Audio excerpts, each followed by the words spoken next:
अस्सलामु अलैकुम वरहमतुल्लाहि वबरकातुहू। ला इलाहा इल्लल्लाहु वहदह वस्सलातु वस्सलामु अला मन ला नबिय्य बअदह। मेरे भाइयों और मेरी इस्लामी माएँ और बहनें, मेरे भाइयों, दुरूद इब्राहीमी की फ़जीलत आप लोगों के सामने लेकर हाजिर हुआ हूँ। मेरे भाइयों, सबसे अफजल दुरूद इब्राहीमी है और उसकी निस्बत जो है सातों समुंदर के नीचे से है। इसकी फ़जीलत सातों समुंदर के नीचे से है और सातों आसमानों के ऊपर से है। मेरे भाइयों, इसकी जो निस्बत है, जो फजीलत है, वो कोई और दुरूद में नहीं है, सिर्फ दुरूद इब्राहीम में सिर्फ ये फजीलत है। तो मेरे भाइयों, ये जो हम वजीफ़े करते हैं, अमल करते हैं, करें, ठीक है, लेकिन नमाज की पाबंदी भी होना ज़रूरी है। हमारी ज़बान जो है हमेशा सच्ची बात बोले मेरे भाइयों, किसी को धोखा ना दे, तो ये वज़ाइफ जो है अमल करेंगे। मेरे भाइयों, सूरह इखलास की मेरी क्लिप है कि 5 लाख मरतबा सूरह इखलास पढ़ने की फजीलत। तो किसी भाई का मुझ पर कमेंट आया कि मैंने 12 लाख मरतबा पढ़ा है, लेकिन ज़ाहिरी कोई फ़ायदा नज़र नहीं आता, ठीक है। और उसमें मेरे भाइयों, सूरह इखलास में बहुत फजीलत है, उसमें अल्लाह उससे मालदार भी करता है, ठीक है। तो सिर्फ मालदार की नीयत से मत पढ़ो। फिर मैंने उनको रिप्लाई किया, हज़रत को, जिसने मुझे कमेंट किया था, मैंने बोला कि आपकी नमाज की पाबंदी है, तो उनका कोई जवाब नहीं आया। तो मेरे भाइयों, आप कितने भी लाखों करोड़ों वजीफ़े कर लो, लेकिन आपकी ज़िंदगी में नमाज नहीं है, तो वो वजीफ़ा आपको काम नहीं देगा, ठीक है मेरे भाइयों। तो मैं मेरे भाई को कहना चाहता हूँ कि 12 लाख मरतबा आपने जो पढ़ा, इंशाल्लाह दुनिया में मिले ना मिले, कब्र में, आखिरत में कहीं नहीं गया इंशाल्लाह, ठीक है। आपकी झोलियाँ भर जाएगी, ठीक है। नमाज की पाबंदी के साथ करेंगे इंशाल्लाह, और सच्चे यकीन के साथ, सच्ची नीयत के साथ, ठीक है, कि अल्लाह कर देगा इंशाल्लाह, तो जो है वो आपका वजीफ़ा जो है वो परवान चढ़ेगा। तो मेरे भाइयों, दुरूद इब्राहीमी की फजीलत आपके सामने लेकर हाजिर हुआ हूँ। सुनिए, शेखुल वज़ाइफ तारिक महमूद साहब की बातें आप लोगों तक पहुँचाता हूँ। हज़रत क्या कहते हैं इंशाल्लाह जिन्नात के साथ ये वाक़या है, बड़ा दिलचस्प से, इंशाल्लाह मज़ा आएगा, पूरा सुने इंशाल्लाह। और दुरूद इब्राहीम मेरे भाइयों खूब पढ़े। और आगे की मेरी 2 क्लिप है, दुरूद पढ़ते वक्त कौन सी कैफियत तसव्वुर करना चाहिए, ठीक है इंशाल्लाह। तो उसके साथ करेंगे तो सोने पे सुहागा इंशाल्लाह, बहुत फ़ायदा होगा मेरे भाइयों, ठीक है। हमेशा याद रखिएगा, शैतानी जिन वो दुरूद इब्राहीमी नहीं पढ़ सकता। सालिहीन नेक पढ़ते हैं, इंसान भी जिन्नात भी। नेक जिन्नात पढ़ते हैं, लेकिन बद जिन्नात नहीं पढ़ सकते। हकीम साहब फरमाते हैं, हर बेड़ी के दरख्त पे जिन्नात का क़याम लाजिम है, लेकिन हमेशा नेक जिन्नात रहेंगे, बदकार जिन्नात नहीं रहेंगे। हकीम साहब फरमाते हैं, मेरे पास एक साहब आए, कहने लगे हमारे घर में जिन्नात है, अब मेरा वजीफ़ों से यकीन उठ गया है, मैं काफिर न हो जाऊं, मुझे बचा ले, मुझे कोई वजीफ़ा न दे, मैंने सुना है आप दुआ करते हैं तो हो जाता है। ये उसका यकीन था मेरे भाई, ठीक है। हकीम साहब को कह रहे हैं। हकीम साहब ने कहा, अच्छा मैं कोई वजीफ़ा नहीं दूंगा, सिर्फ दुरूद इब्राहीमी पढ़ लिया करो, खुला। कुछ अरसे के बाद मेरे पास आए, जब मैंने दुरूद इब्राहीमी पढ़ना शुरू किया, यानी वो साहब कहना हकीम साहब को, वो जिन मुझे नज़र आने लगे, मेरे सामने आके खुद दुरूद इब्राहीमी पढ़ना शुरू कर दिया। कहने लगे तारिक महमूद से कह दो कि हम भी दुरूद इब्राहीमी पढ़ते हैं, उसको कहो इसका कोई और हल करे, ये हमें आता है।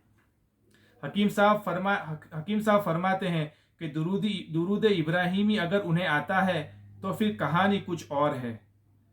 वो खबीस जिन्नात, बदकार जिन्नात, काले और चुड़ैल जिन्नात नहीं है, उनके पीछे हिस्ट्री कोई और है। हकीम साहब ने कहा, मैं उसका तरीका बताता हूँ, तुम दुरूद इब्राहीमी पढ़ना शुरू करो, वो आएंगे। खुद खुद खुद पढ़ो दुरूद इब्राहीम, खूब पढ़ो दुरूद इब्राहीम, वो खुद बोलेंगे, तुम्हें जितना पढ़ना हो पढ़ लो, फिर तुम कहना हमसे जो खता हुई है उसकी माफ़ी चाहते हैं, हकीम तारिक ने ये बात कही थी, आप माफ़ कर दे। वो बोलेंगे तुम्हें बताएंगे, क्योंकि वो सालिहीन हैं। हकीम साहब फरमाते, वो साहब मेरे पास आए और कहा वो जिन्नात साथ आए हैं, वो कहते हैं हम खुद तारिक से बात करेंगे, तुमसे नहीं करते। उन्होंने ये कहा कि मैं दुरूद इब्राहीमी पढ़ूंगा, वो आ जाएंगे, फिर हकीम तारिक से बात करेंगे। वो साहब ने दुरूद इब्राहीमी पढ़ना शुरू किया, اس کے بعد ان کی آواز، ان کی کیفیت بدل گئی. میں نے سلام کیا، احوال پوچھے حکیم صاحب نے. جنات یعنی اندر آ گئے اس صاحب کے باڈی میں. پھر حکیم صاحب نے سلام کیا، احوال پوچھے. پھر کہا ان سے کوئی خطا ہوئی ہو تو آپ مہربانی کریں، میں ان کی طرف سے منت بھی کرتا ہوں اور معذرت بھی کرتا ہوں. وہ جنات کہنے لگے ہمیں تو آپ کی ملاقات کا بہت زیادہ اشتیاق تھا. ہم ان کے گھر میں رہتے ہیں، ہمارے یہ اعمال تسبیحات میں خلل ڈالتے ہیں، موسیقی کے نام پر خلل ڈالتے ہیں. ان کی موبائل کی موسیقی، گھر کی موسیقی، ان کی ٹی وی کی موسیقی. پھر گھر میں گندگی ہے، صفائی نہیں ہے، سلیقہ نہیں ہے، ہمیں تکلیف ہوتی ہے. حکیم صاحب نے ایسے ہی کہہ دیا آپ جگہ چھوڑ کے چلے جائے، یہ تو بیچارے معذور ہے.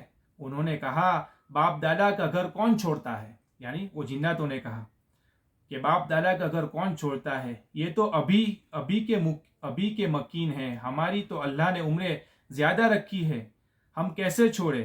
آپ ہی کہہ دے یہ آپ کی مانتے ہیں. یہ وہاں پہ گندگی، غلاظت، موسیقی چھوڑ دے. حکیم صاحب نے کہا میں عرض کروں گا. حکیم صاحب نے کہا اگر آپ کو کوئی چیز مطلوب ہو تو میں ان کو عرض کرتا ہوں. تو انہوں نے تو کہنے لگے وہ جنات کہ اگر یہ ہمارا پیار چاہتے ہیں اور ہم ان کی ہر معاملے میں مدد کریں گے، ہم ان کا ساتھ دیں گے، کثرت سے درود ابراہیمی پڑھے. حکیم صاحب نے وہ جنات سے عرض کیا کہ آپ نے درود ابراہیمی کیوں بتایا؟ اور یہ حکیم صاحب فرماتے ہیں اور یہ میں نے جان بوجھ کر ان سے پوچھا کہ ان سے اگلواؤں کہ کیا درود ابراہیمی کی برکات. کہا سارے وظیفے کرے لیکن درود ابراہیمی کی جو نسبت ہے 7 سمندر کے نیچے سے ہیں اور 7 آسمانوں کے اوپر سے ہیں، اور یہ تاثیر کسی اور درود میں نہیں ہے. پھر اگلی بات کہی ہمارے جنات زمین کے نیچے رہتے ہیں. جب کوئی درود ابراہیمی پڑھتا ہے اور پوری دنیا میں کوئی جن درود ابراہیمی پڑھ رہا ہوتا ہے تو کروڑوں پڑھتا ہے، انسان ایک دفعہ پڑھتا ہے، اسے سارے کروڑوں پڑھنے کا ثواب اسی وقت مل جاتا ہے. میرے بھائیو سمجھ میں آئی یہ بات؟ پھر سنیں. وہ جنات نے کہا ہمارے جنات زمینوں کے نیچے رہتے ہیں. جب کوئی درود ابراہیمی پڑھتا ہے اور پوری دنیا میں کوئی جن درود ابراہیمی پڑھ رہا ہوتا ہے، وہ کروڑوں پڑھتا ہے، یعنی وہ جن کروڑوں پڑھتا ہے اور انسان ایک دفعہ پڑھتا ہے، اسے سارے کروڑوں پڑھنے کا ثواب مل جاتا ہے. درود ابراہیمی ہماری غذا ہے، خوشبو ہماری غذا ہے، دودھ ہماری غذا ہے، اور بھی غذائیں بتائی. جب کوئی درود ابراہیمی پڑھتا ہے ہمیں اس پہ ترس آتا ہے، اور جب کوئی انسان اس پر ظلم کرتا ہے، انسان ہو یا جن، پھر ہم اس کی مدد کرتے ہیں اور اللہ کا حکم ہمارے ساتھ ہوتا ہے. اللہ کے حکم کے بغیر ہم کچھ نہیں کر سکتے. تو انہیں کہیے کہ گھر میں مسائل، جھگڑے، الجھنیں، بیماریاں، تکلیفیں، مشکلات، ناکامیاں، پریشانیاں، اولاد کے مسائل، بے اولادی، جو بھی ان کے خاندان کی سب پریشانی کے لیے ان سے کہیے درود ابراہیمی کثرت سے پڑھے، ہم ان کو پریشان کرنا چھوڑ دیں گے. ان کے گھر میں کوئی جادو نہیں ہے، یہ اتنے عامل گھر میں لے آئے، ہم ان کو دیکھ کر ہنستے تھے کہ یہ کیا کر رہے ہیں، یا یہ کیا تماشا کر رہے ہیں. تو میرے بھائیوں